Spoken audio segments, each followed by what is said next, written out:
हम challenging problem number 15 discuss करने वाले हैं। देखिए आज का प्रॉब्लम है, let g lambda equal to 1/1 to the power lambda plus 1/2 to the power lambda plus 1/3 to the power lambda.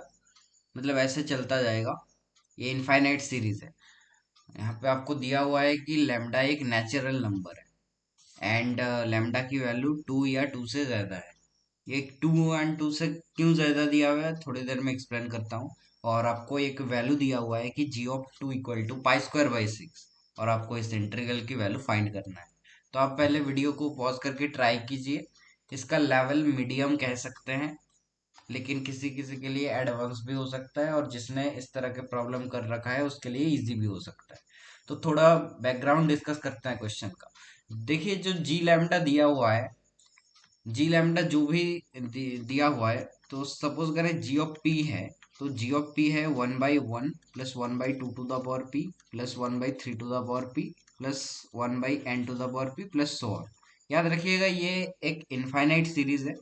यहाँ पे अगर p ग्रेटर देन 1 होता है, ठीक है, और तो ये सीरीज कन्वर्जेंट होता है, मतलब इसका सम आप निकाल सकते हो। अगर p 1 और 1 से छोटा हो जाएगा तो ये सीरीज डाइवर्जेंट हो जाता है। ये मैंने एक एडिशनल इंफॉर्मेशन दे दिया, हालांकि ये इसका यूज क्वेश्चन में नहीं होगा।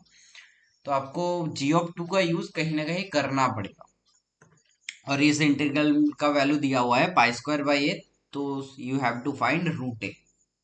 तो देखते हैं सोल्यूशन। अब आई होप आपने ट्राई कर लिया होगा।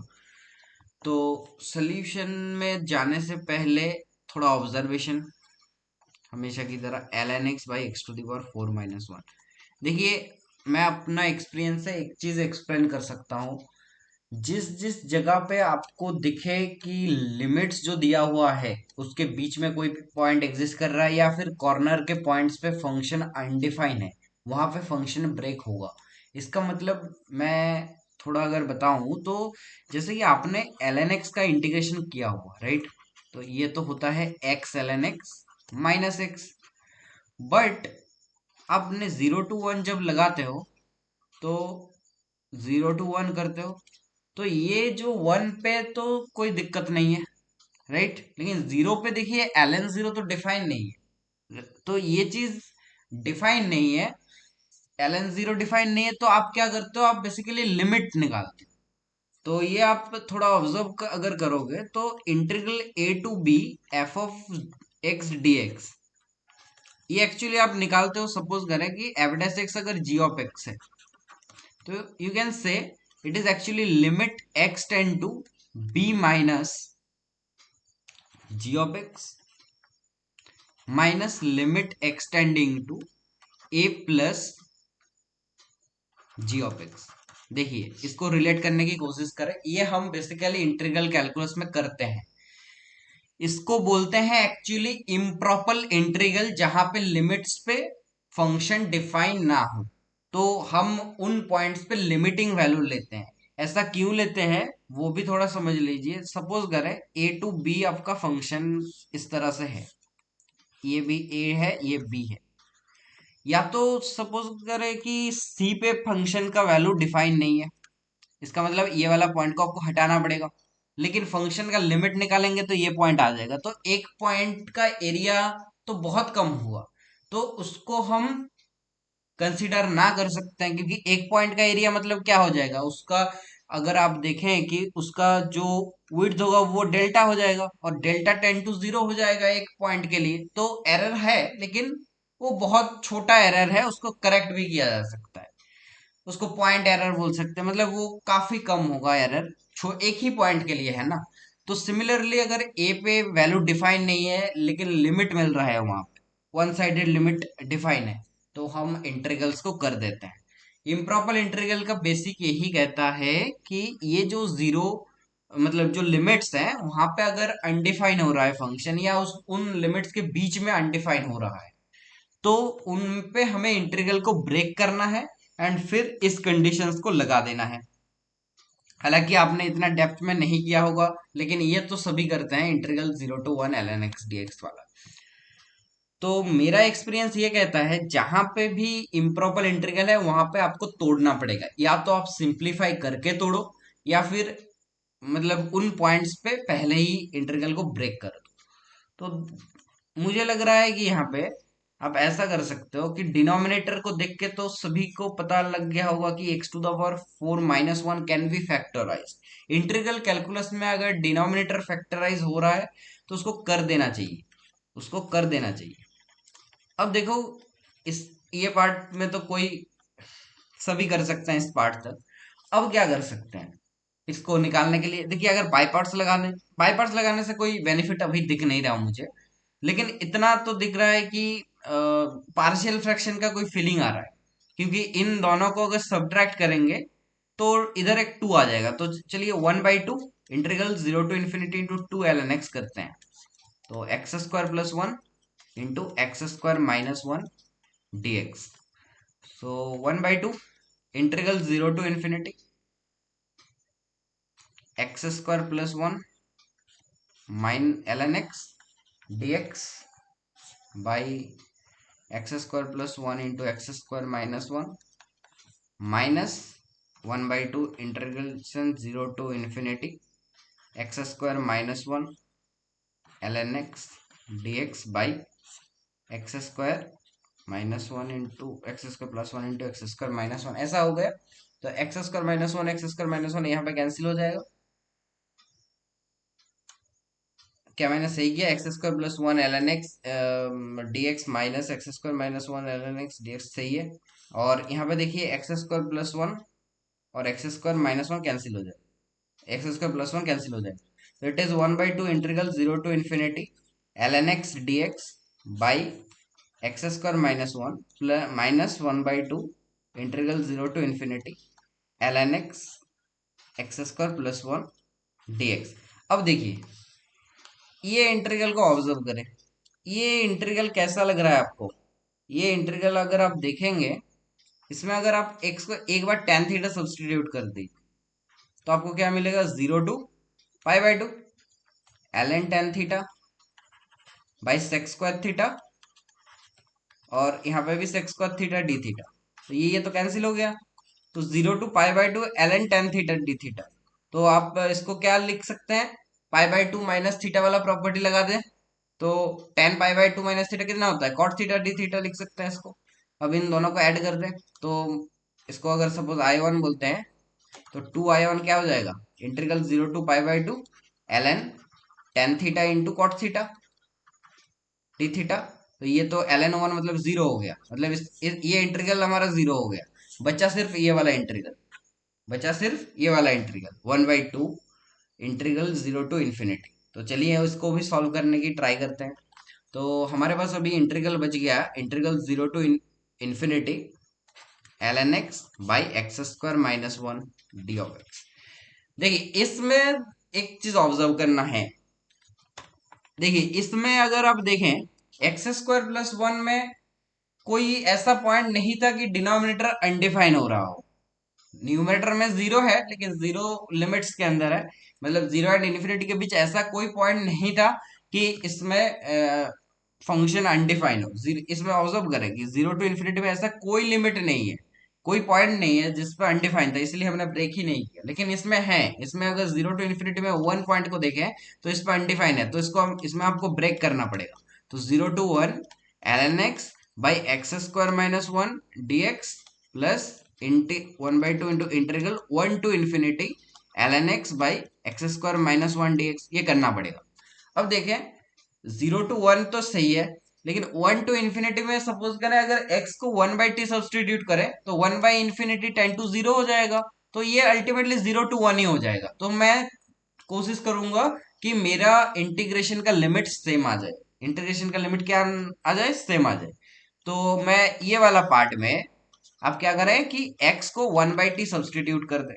x को अगर उसमें 1/t सब्सटीट्यूट कर देते हैं तो क्या आएगा? देखिए, इंटीग्रेशन 1 पे तो 1 आ गया, 0 पे 0 आ गया, ln 1/t divided by 1 minus t² यहाँ पे 1/t सब्सटीट्यूट किया है, और dx की जगह पे क्या हो जाएगा? -1/t² ऑफ dt हो जाएगा, राइट? तो अब अगर कैलकुलेशन करते हैं तो ये वाला t² और ये वाला t² कैंसिल हो जाएगा।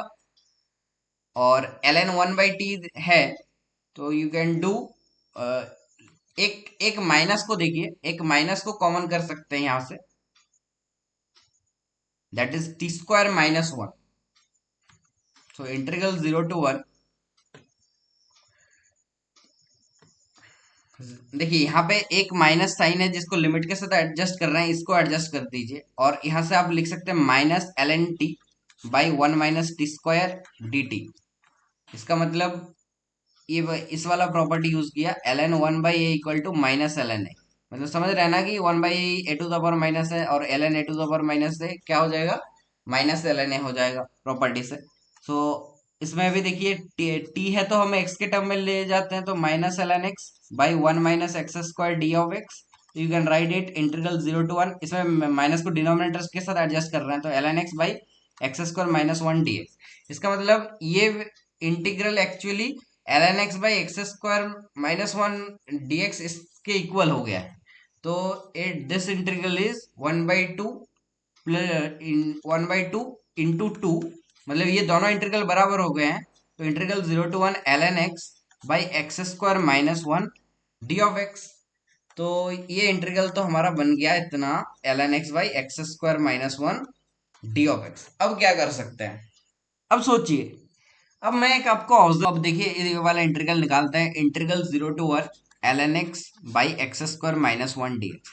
देखिए अब मैं टिप्स आपको देता हूं, ये भी आप कई क्वेश्चंस में लगा सकते हैं कि अगर 0 to 1 में x है, इस इंटरवल में अगर x है, तो x can be taken as common ratio of GP. ये एक बहुत बड़ा स्टेटमेंट है और ये एक ऐसा वे है ना जी, इसको इसको आप इंटीग्रल को सीरीज एक्सपांशन में ले जाने का एक पाथ है, ओनली पाथ नहीं है, एक पाथ है। ऐसा क्यों कह रहा हूं, क्योंकि ये कॉमन रेशियो होता है, 1/1 - x क्या होता है, 1 + x + x² ऐसे होता है टिल इंफिनिटी, यही तो इनफाइनाइट जीपी का फॉर्मूला होता है। तो x को अगर मैं x² से रिप्लेस कर दूं, x को अगर मैं x² से रिप्लेस कर दूं, तो क्या हो जाएगा, x को अगर x² से रिप्लेस कर दूं तो 1 - x² हो जाएगा। तो it is actually 1 + x² + x⁴ + so on till infinity हो जाएगा। अब अगर ये x² - 1 का एक्सपांशन तो ये है, इसका मतलब it is actually sum of n = 0 to infinity x⁴ मैं लिख सकता हूं। तो इधर देखिए इंटीग्रल 0 to 1 ln x, तो इसके जगह में मैं ये सब्सटीट्यूट कर सकता हूँ, एक माइनस को मैंने बाहर ले लिया, ठीक है, यहाँ पे x² - 1 है, ये किसका एक्सपेंशन है, 1 - x² का। तो मैं ये तो लिख सकता हूँ कि n = 0 to infinity x⁴n d(x)। I hope आपको समझ में आ रहा होगा एंड इंटरेस्टिंग भी क्वेश्चन है।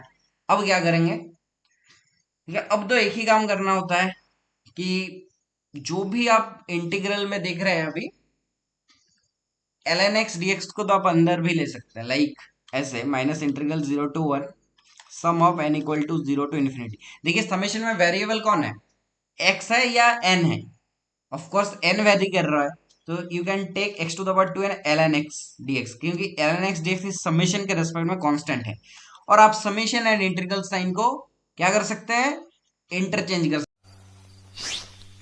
सकते हैं।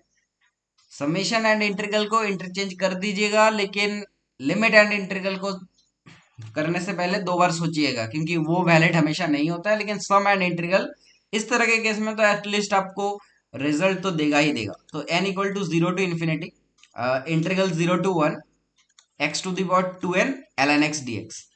अब क्या किया जाए, अब देखिए ये वाला इंटीग्रल है, integral 0 to 1 x⁴n ln x dx।